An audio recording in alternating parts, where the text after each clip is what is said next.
اور میں ایک دعا عرض کرتا ہوں، اس کا تو معمول بنا لے۔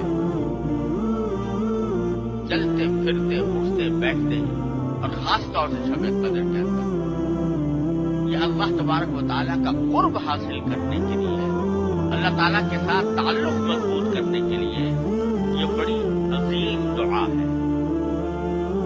مختصر ہے، یاد کرنے میں انشاءاللہ دشواری بھی نہیں ہوگی۔ وہ ہے اللہم اجعل لی عندک ولیجہ،